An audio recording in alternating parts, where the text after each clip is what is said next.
Well, March Madness is upon us, and there has been no better conference in women's basketball this season than the Big Ten. We are going straight to the expert on the subject and so much more, and it all starts right now. Ogunbowale for the win. You are Locked On Women's Basketball, your daily podcast on women's basketball.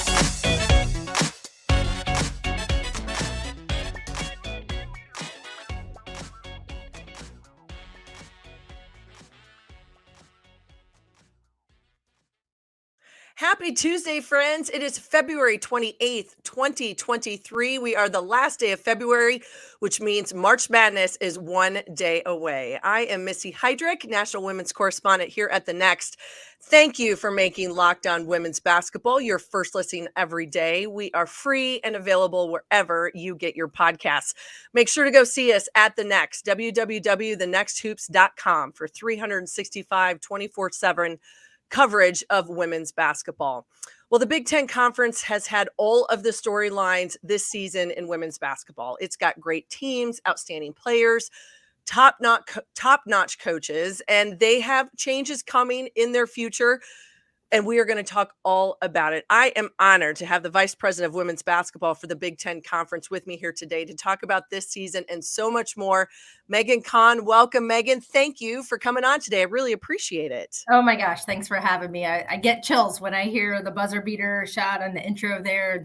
Looking at the calendar, February 28th, knowing March 1st is tomorrow. We tip off our tournament tomorrow and just the onset of March Madness. I love it. Yeah, it is. It really is one of the best times of the year. I don't know why. I mean, it's hard when you have to think about working and doing all these other things that go with it. I want to take a step back and talk a little bit about your position and coming to the Big Ten in 2021. This position with your league, it's unique as it relates to women's basketball and really women's sports in general. We know that there's a lot of specific administrators for men's basketball, football out there, especially in the Power Five.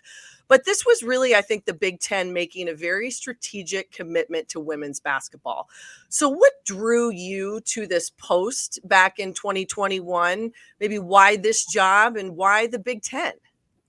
Well, if I would have known that we were going to be this good, it would have been that much simpler. No, I'm just kidding. I was immediately attracted. I in my previous position, I was not in a women's basketball centric role. But previous to that, I had been in two women's basketball centric roles with the ACC first. And at the time I was at the ACC, they were the first conference in the country to ever sell out a tournament game for their women. And so I got a chance to sort of learn and experience what that was like, and had the opportunity to run two women's Final Fours, 2015, 2019 in Tampa, and just thought that if the right job ever came along that was women's basketball centric, I would be interested. And when I heard that they were creating this position, somebody reached out to me and asked if I'd be interested. And it took me all about 10 seconds and said, absolutely. And so, I grew up in the Big Ten footprint and grew up in Iowa. I did not go to Iowa or play for the Hawkeyes, but was a camper for Lisa Bluter and Jan Jensen and got recruited by Nebraska. And I knew Amy Williams and I played with Brenda Freese's younger sister. So there were some crazy ties to the Big Ten already inherently. And I knew their future was really bright and was very, very impressed with Commissioner Warren and his vision for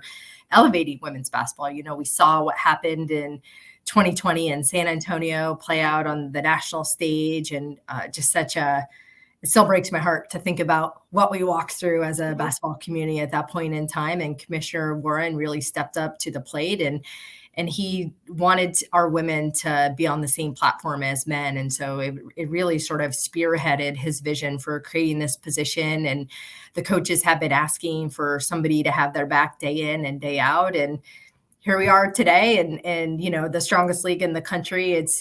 I hate to say this, almost been storybook, It just has been so exciting. Last year was tough coming in with COVID and rescheduling and all those things, but I was still loving it. And, it's been everything I dreamed of and more. There's the one thing that we see across the country, and I think it's obviously the growing popularity of women's basketball. And there's a lot of conversation about value and what drives value in the market, especially when we see it with television partners and many things that women's basketball, and many people, I think, and it's true that they think women's basketball is probably undervalued in certain terms.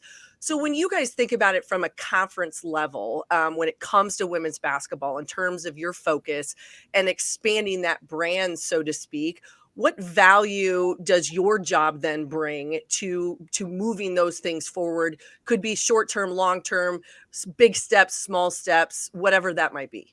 Yeah, every single day I'm thinking about how are we elevating the brand of Big Ten women's basketball. And it helps that we have amazing student athletes, amazing teams, amazing coaches on the floor. They certainly make my job easier.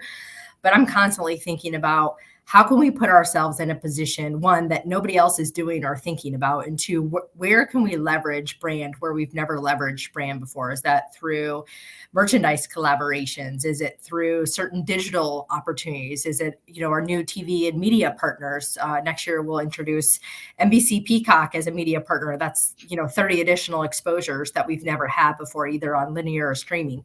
CBS, for the first time ever, will broadcast a women's tournament championship game. So in 2024, our tournament championship game will be on CBS in nearly every single household in the country. So those are opportunities where we're leveraging our brand. We can grow our brand. We can expose new people to Big Ten women's basketball. I've always said I think that the Big Ten, incredibly fortunate and very forward thinking back in the day when they launched the Big Ten Network, and it really gave you a robust engine for for non-revenue sports, but women's sports in general. So how has that been a game changer for you when you think about these new partners, what happens down the road, but also knowing that you always have that piece of the puzzle that not a lot of other people necessarily have? Yeah, we're fortunate to have a great relationship with Big Ten Network. It was one of my priorities when I first got the job. And Francois was one of the first people to call and congratulate me right after I got the job. And so, he has an open phone line and we have a great relationship. And one of the things that I felt really strongly about as we moved it, we knew we were going to be good. I don't know if we knew we were going to be this good, but we knew we were going to be good. And so one of the things that I prioritize is we need to make sure they have the right talent, right? If we're going to elevate our brand and we're going to gain that respect on the national level, we have to have the right talent in place calling our games, and they have to carry a level of respect nationally that helps us continue to be at that level and gain new respect. And so we worked a lot hand in hand collaboratively. How are we producing media days? What digital content are we producing? Steph White's been fantastic, in her ability to share with her ESPN commitments and come back over to Big Ten when it allows. And so being able to leverage our talent, a very diverse profile, but also those on the national level. BTN, they have open ears. They've been fantastic partners. They really want to show our coaches that they're engaged and they're committed to growing this. We've seen incredible TV viewership numbers this year, far surpassing anything we've ever seen before. All right. So when we come back, we're going to get to the really good stuff, which is to talk about the teams and the players and the coaches that have made this 2022-23 season one of the very best in Big Ten history. Okay, but first I have to give everyone a message from our friends over at Built Bar. So if you are looking for a delicious treat but don't want all of the stuff that comes with it, then you've got to try Built Bar. What makes Built Bar so good? Well, for starters, they are covered in 100% chocolate, which is a fan favorite of mine, and unbelievable flavors. I'm not sure how they do it, but these bars taste like a candy bar while maintaining amazing macros.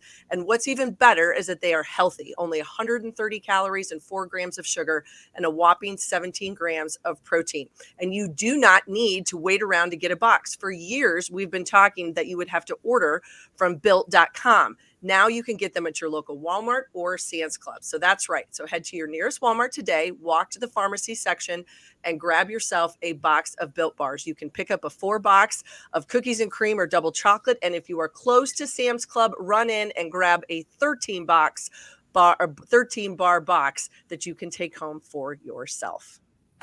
Hi, everybody. I am Missy Heidrick, and thank you for making Locked On Women's Basketball your first listen today. I am here with Megan Kahn, Vice President of the Big Ten for Women's Basketball. And Megan, we've talked a little bit, A, how you got here, B, what this means in terms of promoting the brand. But I'm an old schooler, and so I feel like the best way to promote your brand and to think about the storylines are the people. And if you couldn't have asked, I think, for a culmination of a fantastic year so far in Big Ten women's basketball.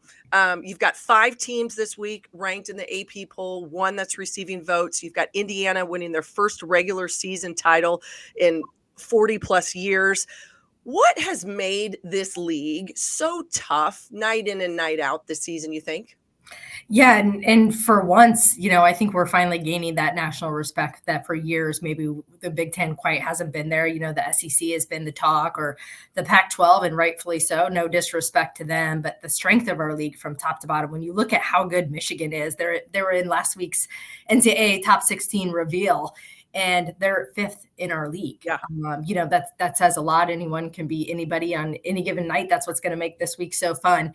But I think the thing that's impressed me the most now this year, I don't even know countless games that I've been on campus for and attended, is watching our student athletes. And I noticed it first at media days last fall. We have the opportunity to put them on the exact same platform, exact same stage as we put our male student athletes on, and to watch them shine. And they just are so confident. They're so authentic. They really are comfortable in their own skin, and watch how organically this is happening around the league, that they've embraced this opportunity to grow the game. And we're seeing little boys, even little girls, of course, which is amazing. I didn't have that growing up. We didn't watch women's basketball on TV, barely. Maybe you saw a Final Four game, but not night in and night out. No. And so watching these young girls run around in Mackenzie Holmes or Caitlin Clark jerseys, and little boys. I have 2 nephews, and I was there a couple weekends ago, and they were in the basement playing on their Nerf hoop, and they're like, mock playing, and they were like, Caitlin to Monica. Well, we didn't have that because we didn't see women's, and these are my little nephews. They have no idea that gender is even this thing. They just know cool women's basketball stars. And so I think it's that opportunity where they've embraced this opportunity to grow the game, and they get that it's bigger than just themselves, and to really be role models. That's what's impressed me the most. And I smile about it every time on campus, and I watch them sign jerseys and stay around for the fans and pose for selfies. It's awesome. I had the pleasure of chatting a couple weeks ago on this podcast with Lisa Peterson, who is chair of this year's Division I Women's Basketball Committee. And we talked a lot about the process of the selection of the field of 68, what goes into that it is different than what the men's selection criteria is. Not only is net ranking part of it, but that there are other things that they take into account. But one thing that was really interesting to me was the fact that they have as committee members, a lot of conversations over the course of the season with coaches, with conference administrators and representatives. So I'm assuming that part of your job description also entails lobbying, as we might like to call it. So as you think forward, right now, this league looking at, as of today, 7 teams projected to get into the NCAA tournament. What's your role, and what has been your role in that process? Yeah, and Lisa's exactly right.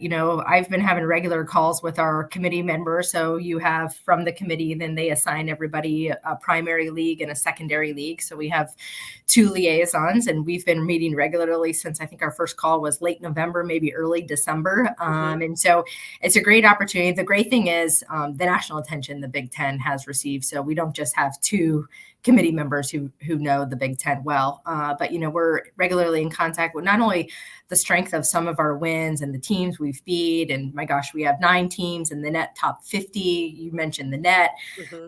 They're looking at their performance in the last 10 games. We're looking at how injuries are affecting what for instance, Indiana's loss to Michigan State early. It was late December, early in our conference season. They were without Grace Berger. So, that's a big thing that we're talking about on the call. So injuries and projections for when they're going to be back. And maybe if a team had a crazy slip up, like why that might be going on. And so those are the conversations, we're intimately having and in touch with them and updating them if we get injury news and updates. And they've been fantastic. The league is certainly speaking for itself right now. So it's hard to say I have to do much lobbying right now because we have such great product on the floor. But yeah, I'm hoping we can sneak Nebraska in there too. We have 8 teams in, which would be the most the Big Ten has ever had. Yeah, that's fantastic. And you're right. When it does, they kind of do their own talking for you. It does make your life a little bit easier. Last year, I had the chance. I went down. I covered the Wichita Regional. Had the pleasure to see Michigan play twice.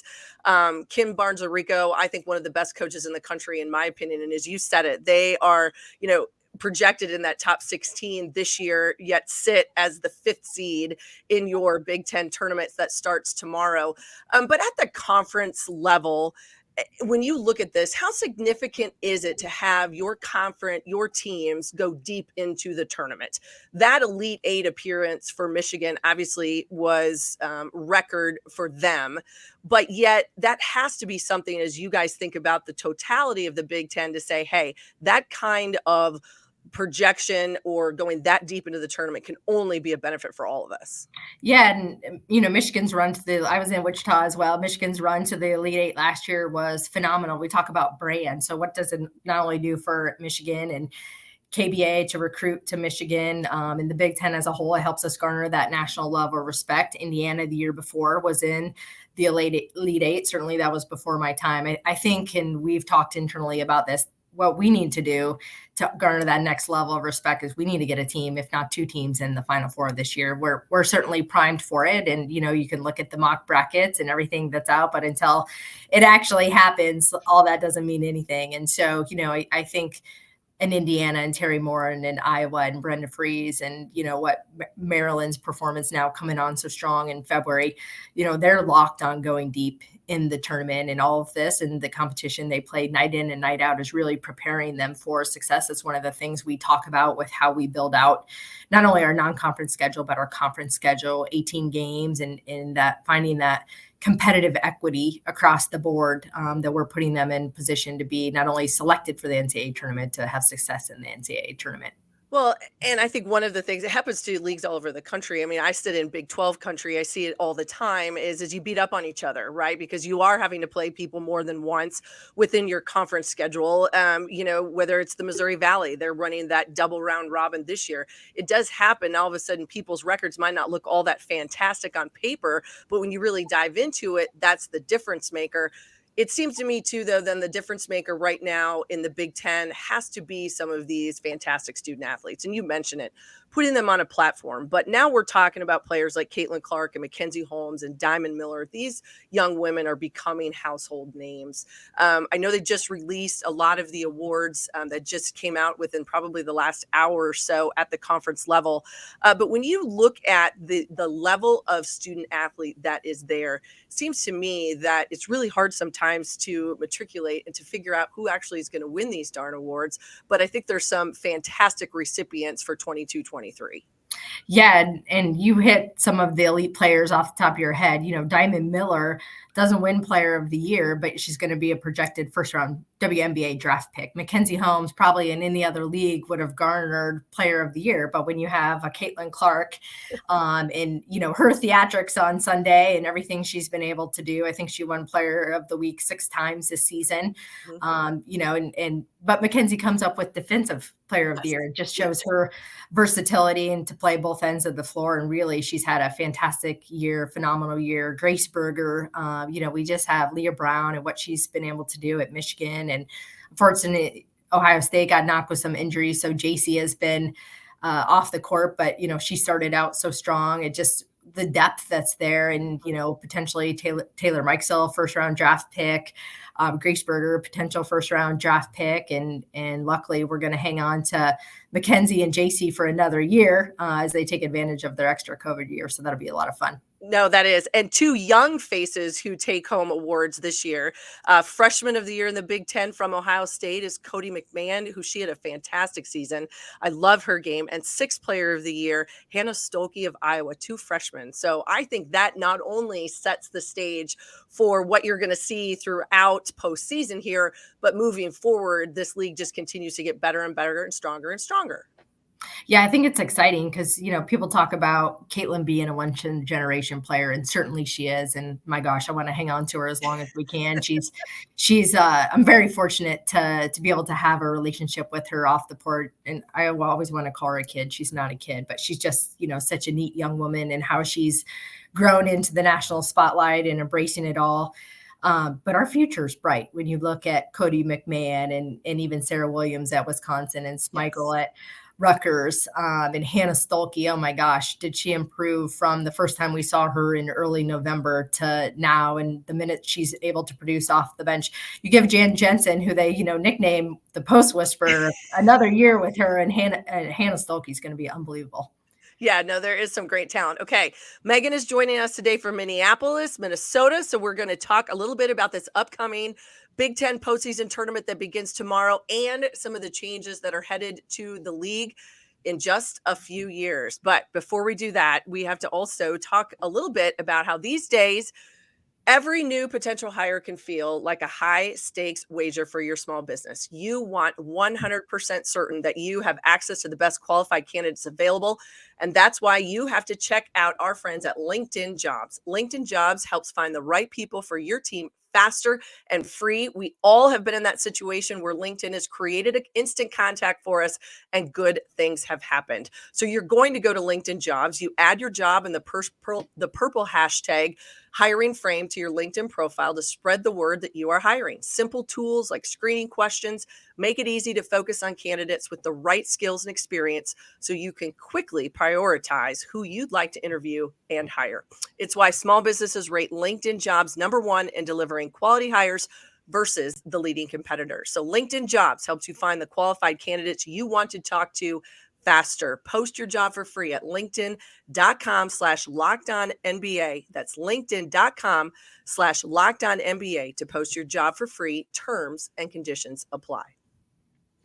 Hi, everyone. I am Missy Heidrick. Thank you so much for joining us here on Locked On Women's Basketball. And it has been my pleasure to have Megan Kahn, Vice President of Women's Basketball for the Big Ten Conference, with us here today. All right, Megan, the Big Ten tournament, it starts tomorrow. And you've also got some changes that are coming to this league. But you are in Minneapolis right now getting prepared for the tournament. The first time this event has been in Minneapolis, I believe. Why the change in site, and what does it look like going forward in terms of other host cities that might be in the mix as it relates to where this postseason tournament's going to land? And Indianapolis has done a fantastic job for us in the past, but I couldn't be more excited about Minneapolis. From the second we announced that we were coming here, was right after last year's Final Four, which is sold out. Unbelievable environment. I knew it was going to be a great city, and I think we're going to surprise our fans who there's affinity toward Indy. It's been in Indy for so long, but I think we're going to surprise our fans, our teams. We've really worked hard internally to elevate the experience for our student athletes and the fan experience. And Minneapolis has done a fantastic job. In recent years, they've hosted a Super Bowl. They've hosted a men's Final Four. Last year's women's Final Four was sold out. So obviously they have a very strong track record of hosting successful championship events. Our ticket sales already are showing unbelievable growth from even last year. And the thing I love about it too is not only does it give our student athletes a new experience, but we're also, again, growing our fan base. We're now exposing people who haven't maybe had a chance to attend a tournament in Indy before, a chance to attend here. We have schools now that weren't in driving distance to Indianapolis that are in driving distance to Minneapolis. We have crazy enough, we have a lot of storylines with ties here to Minneapolis. Penn State head coach Carolyn Kieger is from this area. Monica Sinano and her sister are from this area. They're both student athletes. Monica, obviously, at Iowa, and Maggie here at University of Minnesota, and fan bases that are drivable.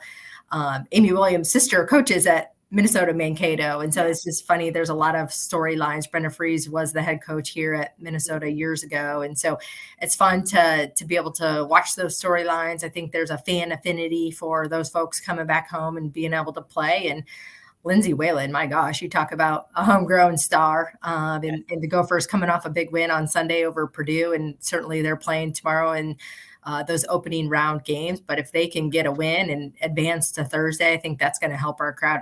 I'm just excited. I think our folks are going to have a fantastic experience here. Well, that's great. That's great. Now, we all know the landscape of college athletics. It's always moving. It's always shifting.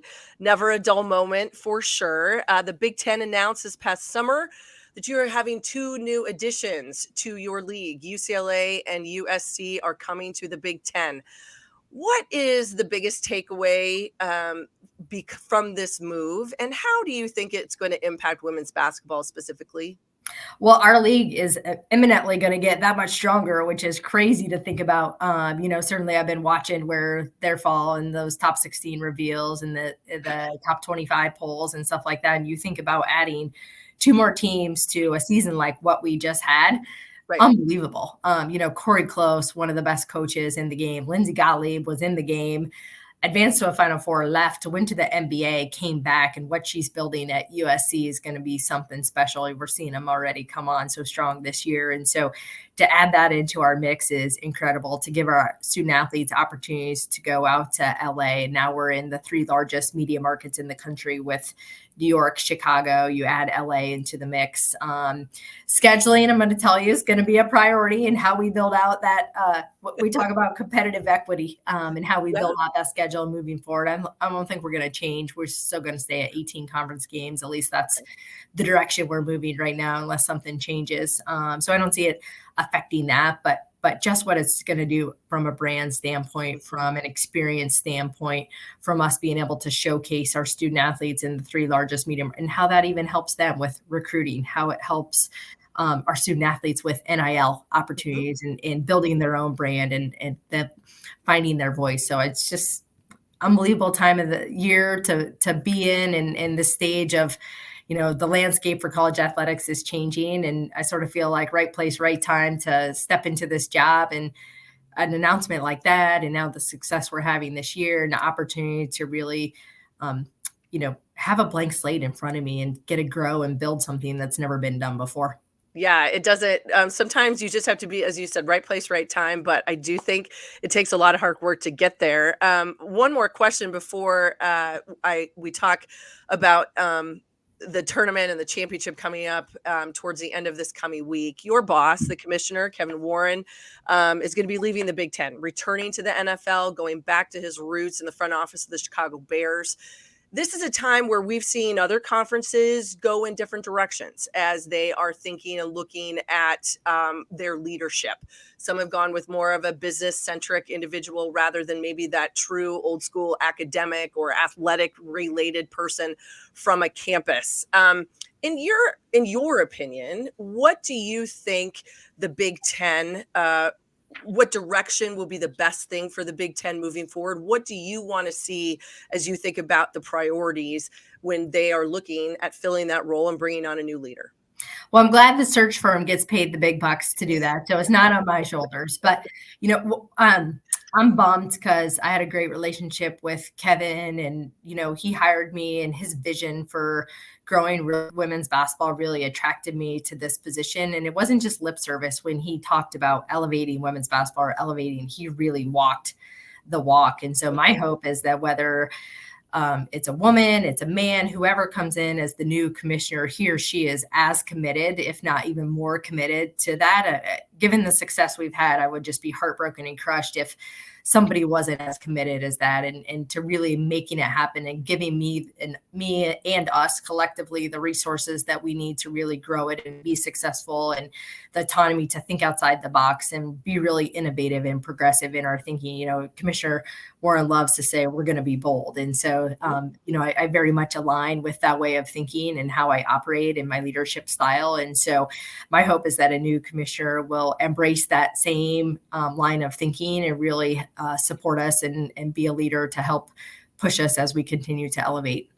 Well, I was going to say, if there's one thing that I could think when it comes to the Big Ten, I think bold is where they have been over the course of the last couple of years. And it speaks volumes to what is going to be on showcase in Minneapolis starting tomorrow with the Big Ten women's basketball tournament. All right, for everybody that's out there, games start tomorrow, March 1st. They will go all the way until the championship, which will be 4 p.m. Central Time on ESPN on March 5th. Now, I'm not going to ask you to make a prediction because I know that's not something you would do, but as a former student athlete, as a former coach, as you think about this tournament, what are you looking forward to the most over the course of the next couple days?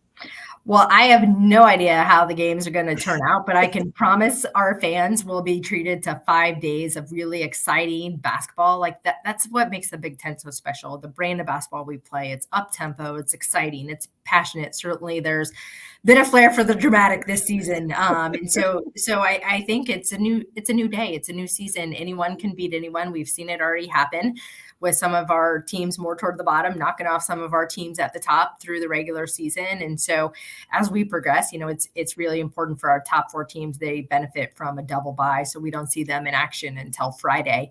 But we talked about like the likes of a Michigan sitting as the number 5 seed, and Illinois, who has just had an unbelievable storybook season as well with their turnaround, sitting at number 6. Purdue at number 7, who was literally a 3-pointer at the buzzer from knocking off Maryland, who's now the number 5 team in the country. And so it's just so many storylines. I anticipate Friday to have a great crowd, is unbelievable games with our top 4 seeds playing going into Saturday. Then truly we're going to see 4 of the top teams in the country, some of the best players in the country being showcased, and then we'll culminate it and see what happens Sunday on ESPN. And we'll see if Indiana can hang on to the trophy from the regular season. Iowa, coming off last year's regular season and tournament championship. And you can never count out a Brenda Frese coach team at this point in this. They've actually won 5 of the last 8 Big Ten tournaments. And we've seen the momentum and how they're really starting to gel. So I think it's going to be a great week, fantastic finish. Looking forward to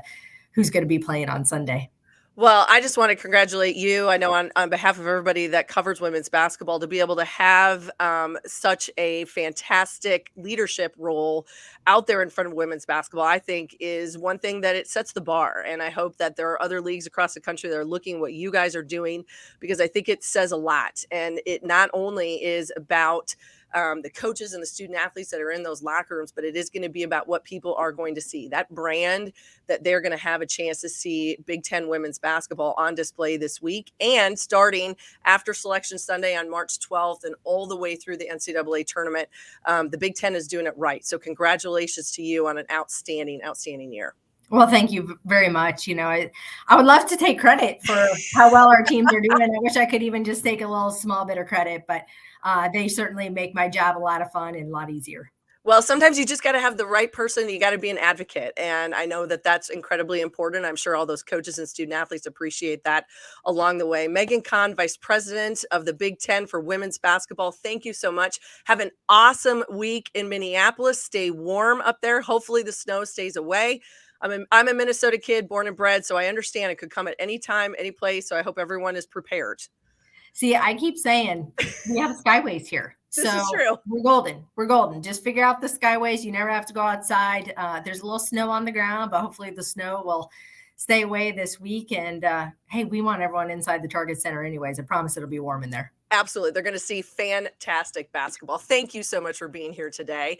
Thank you, all of you, for joining us on Locked On Women's Basketball. Please join me here next Monday. We're going to break down more as it relates to the field of 68 as we get moving forward. The 2023 NCAA tournament is right around the corner, and make sure you come back all week so that we will continue to cover women's basketball, everything you need to know and more. So thank you for making Locked On Women's Basketball for your first listen today. Now, make your second listen Game to Game NBA. Every moment, every top performance, every result. Locked On Game to Game NBA covers every game from across your area with local analysis that only Locked On can deliver. Follow Game to Game NBA on the Locked On Network, available on the Odyssey app, YouTube, and wherever you get your podcasts. Thank you, everybody, for joining us today. The Big Ten tournament starts tomorrow, March 1st. Tune in. You will see fantastic basketball for the entire week. Have a great week, everybody. Thank you.